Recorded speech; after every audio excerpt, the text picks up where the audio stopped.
శ్రీమాత్రే నమః. శుక్రవారం నాడు మహిళలు అస్సలు చేయకూడని పనులివే. పొరపాటునైనా సరే చేశారంటే సంపద మొత్తం హరించుకుపోయి దరిద్రం వెంటాడుతుంది. దరిద్ర దేవతను తెచ్చిపెట్టుకున్నట్టే. అలా జరగకుండా ఉండడానికి శుక్రవారం నాడు అస్సలు చేయకూడని పనులేంటో ఈ వీడియోలో తెలుసుకుందాం. అంతకంటే ముందు ఈ వీడియో కనుక మీకు నచ్చినట్టయితే లైక్ చేయండి, షేర్ చేయండి. అలాగే మరెన్నో ఇలాంటి ఆధ్యాత్మిక విషయాల కోసం మన ఛానల్ని సబ్స్క్రైబ్ చేసుకోండి. ఇక విషయంలోకి వెళ్తే అన్ని వారాలలోనూ శుక్రవారానికి మహిళలు ఎక్కువగా ప్రాధాన్యతనిస్తారు. శుక్రవారం లక్ష్మీదేవికి అత్యంత ఇష్టమైన రోజు కావడంతో ఆ రోజు లక్ష్మీదేవిని ప్రసన్నం చేసుకోవడానికి మహిళలు ప్రయత్నిస్తారు. ఆమెకి ఇష్టం లేని పనులు ఏమీ చేయకుండా ఉండాలని భావిస్తారు. శుక్రవారం ఇంటికి వస్తువులు తెచ్చుకోవాలి, కానీ బయటకు ఇవ్వకూడదు. ఎందుకంటే జ్యోతిష శాస్త్రం ప్రకారం శుక్రవారానికి శుక్రుడు అధిపతి కావడంతో శుక్రుడికి ఇష్టమైన పనులు చేయడం కూడా మంచిదని సూచించబడింది. శుక్రగ్రహం అభివృద్ధికి కాంక్షించే గ్రహం కావడంతో ఆయనను పూజించటం లేదా ఇంట్లోకి ఏదైనా వస్తువులు తెచ్చుకోవడం మంచిదని చెబుతారు. ఇవ్వడం, పడేయడం రెండూ శుక్రుడికి నచ్చని అంశాలని చెబుతారు.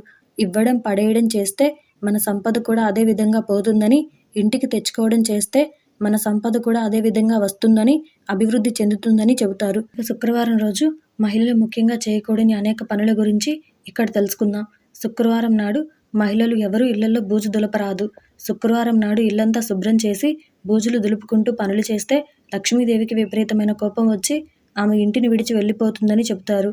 అంతేకాదు, శుక్రవారం నాడు పూజా మందిరాన్ని శుభ్రం చేయగా వచ్చిన వాటిని బయట పడేయకూడదు.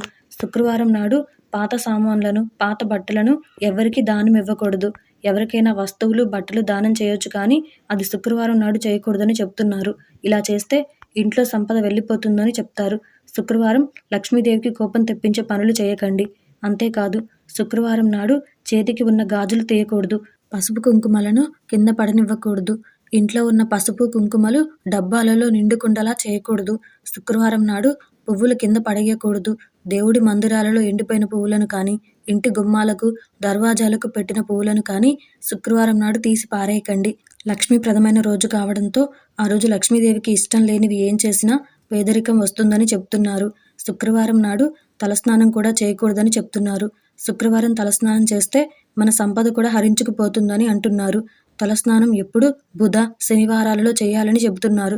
శుక్రవారం తలస్నానం చేస్తే లక్ష్మీదేవికి తలనొప్పి వస్తుందని కొన్ని ప్రాంతాలలో ప్రజలు ఇప్పటికీ విశ్వసిస్తున్నారు. ఇక ఆడపిల్లలు ఉన్న ఇళ్లల్లో శుక్రవారం నాడు అత్తవారింటికి వారిని పంపకూడదు. అంతేకాదు, శుక్రవారం నాడు మహిళలు ఎప్పుడూ కంటతడి పెట్టవద్దని, కుటుంబ సభ్యులను తిట్టవద్దని సూచిస్తున్నారు. శుక్రవారం నాడు తినే అన్నాన్ని పక్కకు నెట్టకూడదని, వెలుగుతున్న దీపాన్ని ఆర్పివేయకూడదని సూచిస్తున్నారు. శుక్రవారం నాడు తోడబుట్టిన వారి మనసు నష్టపెట్టకూడదని, ఉదయం సాయంత్రాలు నిద్రపోకూడదని చెప్తున్నారు. శుక్రవారం నాడు మహిళలు అబద్ధాలు చెప్పకూడదని సూచిస్తున్నారు. శుక్రవారం నాడు ఇంట్లోని ముఖ్యమైన ఆహార పదార్థమైన బియ్యాన్ని ఖాళీ చేయకూడదు. ఉప్పు, పసుపు ఎవ్వరికీ అరువు ఇవ్వకూడదని చెప్తున్నారు.